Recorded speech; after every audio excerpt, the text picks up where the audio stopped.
Alright everybody, I'm back with another review. This is actually, for those of you who don't know this right off the gate, this is a Glock 19. But this one actually happens to be a special Glock 19. It's not necessarily because of the upgrades and everything else, but because that it is a polymer 80. So if you look here, it is actually in fact unserialized. So that's one of the beautiful things of a polymer 80. Not only is it customization, you can kind of build it from scratch. But the fact that it doesn't necessarily need to be serialized. So this is something you can make at home for yourself. Not giving legal advice, of course, but as long as you keep it for yourself with the intent to build it for yourself and yourself only, from what I understand, based on the ATF's rulings, that is okay. So you can see this one, I did opt for the FDE. It actually comes in a 1911 grip, so our 1911 style grip, which actually I happen to like quite a bit. I know that the Glock grip is bad, but this also gives you some additional contouring here for your fingers. You can see it just kind of tucks up under there.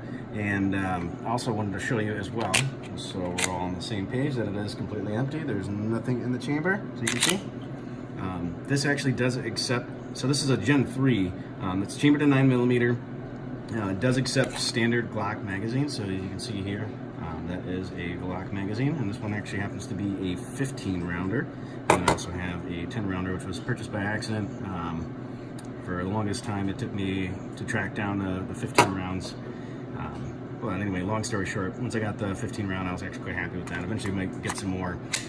This one was pieced together, so it is a polymer 80 lower, and then the upper was actually fully built by Rockslide. I'm sure you'll probably get mixed reviews. There's tons of other companies out there that are making them. This actually has the Raptor cuts along with the RMR cutout here. So if you wanted to remove this little plate, you could actually put a optic on here, which is a big plus.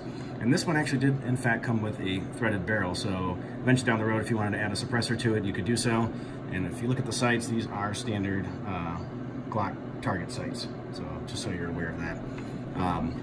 Gun itself, like I said, it is chambered in 9mm. It's based off the Gen 3 platform, so essentially any Gen 3 parts should be able to swap right into this.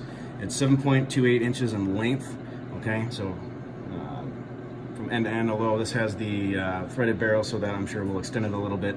5.04 inches in height, and then of course 1.34 inches in width. So you can see it's a little bit wider than some of the other guns that I've also reviewed, but again, this is along the lines of a standard size pistol that somebody might carry or use for competition or whatever the case may be. 4.02 inch length barrel.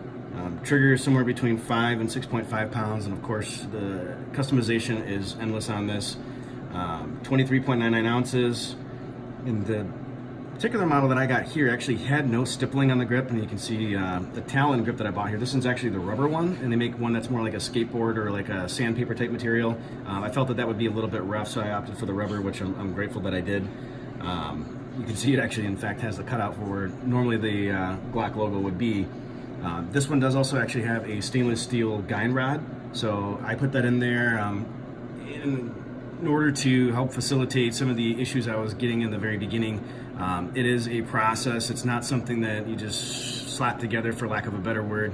It does take a lot of fine tuning, and by that I mean actually making sure the surface areas where the slide itself connects with the frame is incredibly smooth, and just making sure there's no hitches or anything that the parts, internal components might hang up on. And then also adjusting the different weights with regards to the recoil spring to compensate for potentially any issues you might come across, like failure to eject or things of that nature. So it's definitely been a work in progress, to say the least. And I think at this point I've got about 400 rounds through it, and I've got it running pretty good. The action is actually pretty smooth across the board. So it overall has been a fantastic pistol. I do like the fact that it actually has a front rail on it, so if I wanted to add some additional accessories, it's a big bonus. In fact, too, here, I think that this is a potential complaint of the traditional Glocks. This one does actually have an extended beaver tail here to help avoid any Glock bite, as they call it. So if you imagine as the pistol's coming back, that doesn't bite your hand. So you definitely have a little bit of clearance there, or some forgiveness, if you will. And again, this is limitless. I mean, you could put one of these together. Don't get me wrong; it's not Most people think they might be able to get them cheaper than what you can for a factory Glock. In some cases, that might be the situation. However, overall, as a whole, it can skyrocket, to say the least, by the time you add, you know, ZevTech or this and that. I mean, there's so many different parts and pieces and components you can swap in, and that'll ultimately dictate the price of the bottom line of what you end up putting into it. So, but the advantage is, you know, if you're going to spend around the same price for, you know, a factory Glock, you can have one that's, you know, similar in price, but that's already decked out in terms of, you know, night sights or special triggers, competition triggers, mag wells. I mean, the list goes on and on and on. But hopefully you like this review, and feel free to leave feedback and comments or questions below, and I'll be happy to address them. Thank you so much, and I appreciate you watching. Thank you.